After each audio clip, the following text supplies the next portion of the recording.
มารีวิวเพลงกระต่ายไม้จันทร์ตั้งหลายพันปีเอาต้นฉบับเนาะเพราะว่าเอาต้นฉบับได้เป็นกีบมรกตเนาะฟังเบิ่งเนาะ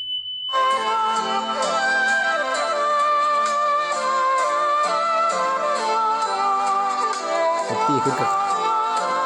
ตามกันตะกี้เพิ่นก็ร้องได้เพลงนี้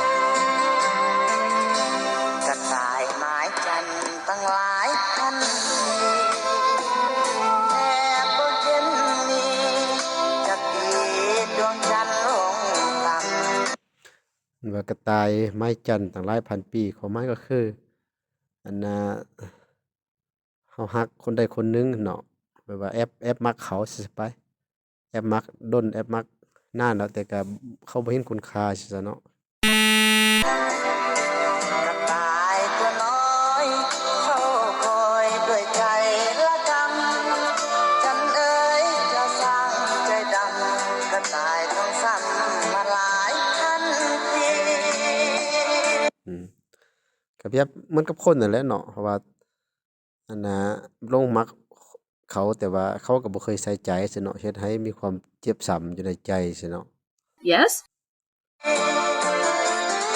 หมือนดังตัวอ้ายมันหมายมุ่งทางกัดน้องแสนนานยังมีคนผ่านยามเห็นเนาะก็จังซี่แหละคือเว้าเมื่อกี้เลยเนาะกระต่ายไม้จันทร์เนาะก็เปรียบเหมือนกับชีวิตของคนเฮานี้ก็ฮักมาดนเนาะแล้วก็แอบฮักมาดนแต่ก็บ่มีให้เขาบ่สนใจเนาะแล้วก็ถูกเขาดูหมิ่นนินทาอีกติมเนาะว่าตัวเองบ่สมศักดิ์ศรีซี้เนาะเกียดกันค่ากันยุพินมีค่าคนป้ากับดินกระต่ายบ่เห็นจันทร์ทาอืมส้นสันก็ต่ำต้อยเนาะพวกผู้สาวก็เป็นคนสันสูงซี้เนาะก็เหมือนกับฟ้ากับดินแหละมันใกล้กันแรงเนาะโอกาสสิได้ร่วมกันสิได้มาครอบครองกันยากๆเนาะ กระต่ายน้อยเงาน้อยโซซอยอุลาได้แต่เหงาได้แต่โศกเศร้าเนาะได้แต่โทษตัวเองซะไปดอนดวงจันทรานั้นมีไม่ค่ากันแบ่งย้อนว่ามันมีชนชั้นเนาะมีการจำแนกชนชั้นวรรณะเนาะเปรียบเหมือนท้องฟ้าเนาะเลี้ยวขึ้นไปก็เบิ่งก็บ่เห็นดวงจันทร์ย้อนว่ามีก้อนเมฆก้อนหยังปกคลุมอยู่เนาะนี่คืออุปสรรคเนาะให้แก่ความรักเส้นดังตัวอายมันหมายไม่เคยของแท้ทักสาวก็มีเงินแบ่งของแพงที่หายลักลาจักใดสำาใดก็จักได้เนาะเขาเว้าค่าดองค่าหยังแพงสิเนาะค่าสินสอดแพงเนี่ยเฮาตัวเองบ่มีเงินก็ได้แต่ฝันได้แต่ละเม้อเนาะบ่มีสิทธิ์ที่จะได้ครอบครองสิเนาะ แม่ของสามเสยหากเคยเสียทีนอกจากนั้นพ่อแม่ก็ยังต้องการมักคนรวยใช่ไหมเนาะมักคนร่ำคนรวยเนาะบ่มักคนทุกข์จะใช้คนดีทั้งมีสุขีกายใจ